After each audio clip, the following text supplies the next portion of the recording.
السلام عليكم ورحمة الله وبركاته. حبايبي عاملين ايه؟ يا رب تكونوا بخير. معكم مس داليا واهلا بيكم فيديو جديد للصف الثاني الابتدائي مادة اللغة العربية. النهارده هنحل أسئلة كتاب الأضواء على نشيد الطفل المهذب.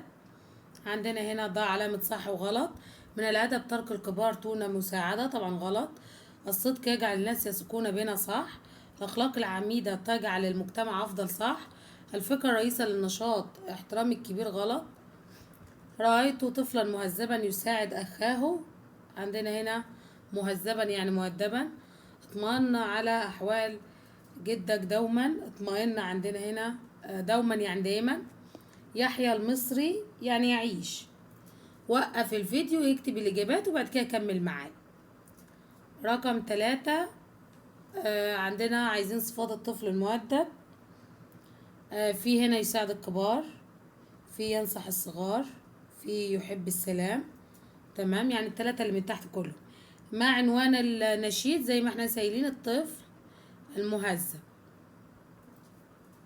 ماذا نتعلم من النشيد؟ اللي هو صفات الطفل المهذب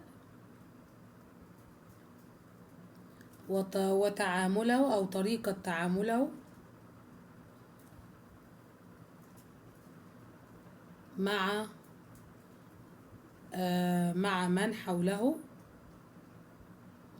تمام، دي كلها في رقم ب. بعد كده ما الجمال في كلمتي الكبار والصغار، اللي هو رقم ج. عندنا تنتهيان بنفس الصوت.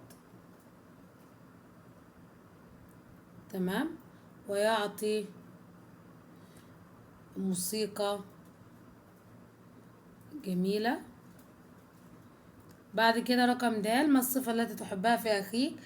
اكتب أي صفة، مثلا نكتب التعاون. تمام. بعد كده عندنا رقم 5. اكتب الصفات التي تتمنى وجودها في صديقك. انت عايز ايه الصفات اللي عايز تكتبها؟ مثلا الهدوء، التعاون، مثلا الشجاعة، مثلا في مثلا يساعد الجميع، في مثلا الأمانة، الإخلاص. تمام، لو عندك حاجات تانية عايز تكتبها بدل دول اكتبها عادي، مفيش مشكلة. رقم 6. معنى مهذب اللي هو مؤدب مضاد الصدق الكذب. الطفل المؤدب يكذب دائما، غلط. من الأدب أن تكون مهذبا مع الناس، صح. اذكر صفات الطفل المؤدب. هنقول يقول الصدق،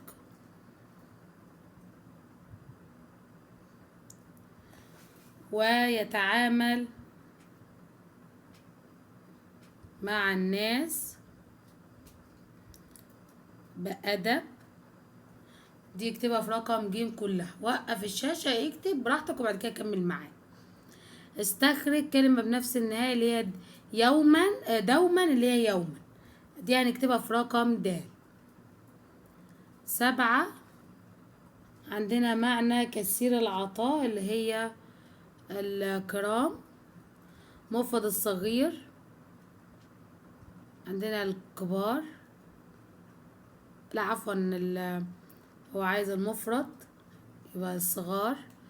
الطفل المؤدب هنا عندنا يساعد الكبار. الطفل المؤدب ينصح الصغار. كيف يعيش الناس في سلام؟ عندنا هنا بالأخلاق الكريمة. بعد كده استخرج كلمتين لهم نفس النهاية، الكرامة، السلامة.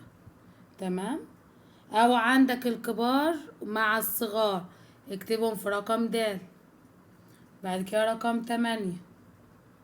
عندك مضاد سلام حرب، مفرد أخلاق خلق.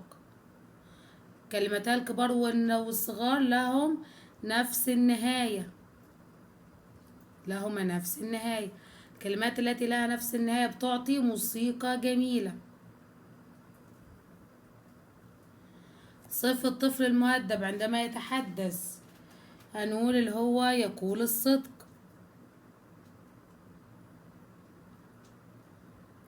تمام. وعندنا وينصح الصغار. ضع كل اسم إشارة في جملة. هذا مثلا هذا ولد ماهر. هاتان بنتان نشيطتان. هؤلاء معلمون مخلصون. وقف الفيديو اكتب براحتك وبعد كده كمل معايا. التقييم معنى الكرام اللي هو العطاء الكثير.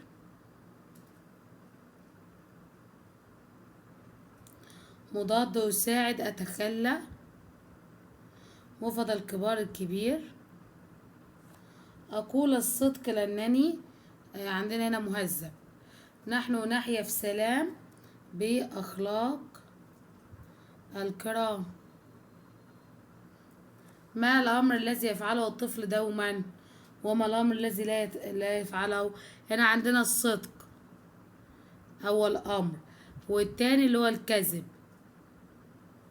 ماذا يحدث لو لم نتحلى بالأخلاق؟ عندنا هنا سنعيش في حرب وخلافات. تمام. وقف الفيديو يكتب كله ده وبعد كده كمل معايا. رقم د استخرج. عايزين ضمير متكلم اللي هو أنا أول كلمة. لام قمرية الطفل. عفوا لام الطفل هنا شمسية مش قمرية. المؤدب هي اللي قمرية. فعل مضارع أنصح. تمام. دول كده الصف الأولاني. الصف التاني عايزين مد. عندنا الصغار مد بالالف حرف مشدد. الصغار برضو اللي هي الصاد تدل على الجمع. عندك الكبار وعندك برضو الصغار. تمام. بعد كده هنا التأسيس. ضع اسم إشارة. هذا ولد مؤدب. هذه كتب مفيدة. هاتان بنتان متعاونتان. هذه فتاة جميلة. وهذه شجرة مثمرة. وهذان طفلان يلعبان. بعد كده هنا عايزين كلمات بمد بالالف وكلمات بمد بالواو. مد بالالف عندك مثلا حمار، غراب، مثلا تفاح. عايزين مد بالواو. طيور، نجوم. تمام. بحور. مد بالياء يعيش، يصيد، لطيف. تمام. وقف الفيديو اكتبهم بعد كده كمل معاه. رقم 3 أنا هتبقى الألف مع الألف الواحدة والنون مع الألف الواحدة. يوما الياء مع الواو وبعد كده الميم مع الألف. أقول الألف لوحدها القاف والواو مع بعض اللام لوحدها. سنحيا السين لوحدها النون مع الحاء الياء مع الألف. هنا الناس حط لي شدة وفتحة على النون. الكبار. الصدق حط لي شدة وكسرة تحت على الصاد. المؤدب حط لي شدة وفتحة على الدال. تمام. بعد كده رقم 5 اكتب بخط النسخ. يا ريت تكتبه عشان خطك يتحسن. تمام. بعد كده اختبر نفسك. معنى مهذب يعني مؤدب. مفرد الصغار الصغير.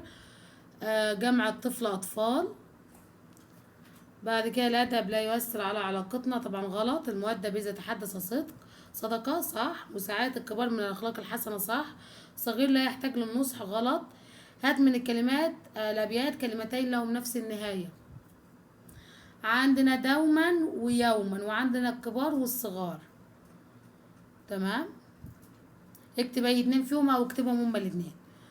هذا كبير، عايزين مثنى مرة وجمع مرة، يبقى هذان كبيران، هؤلاء كبار.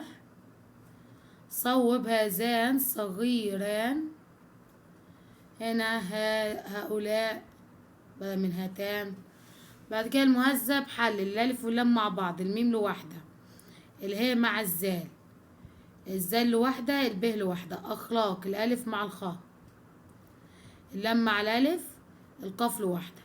وقف انت الفيديو، اكتب براحتك وبعد كده كمل معايا.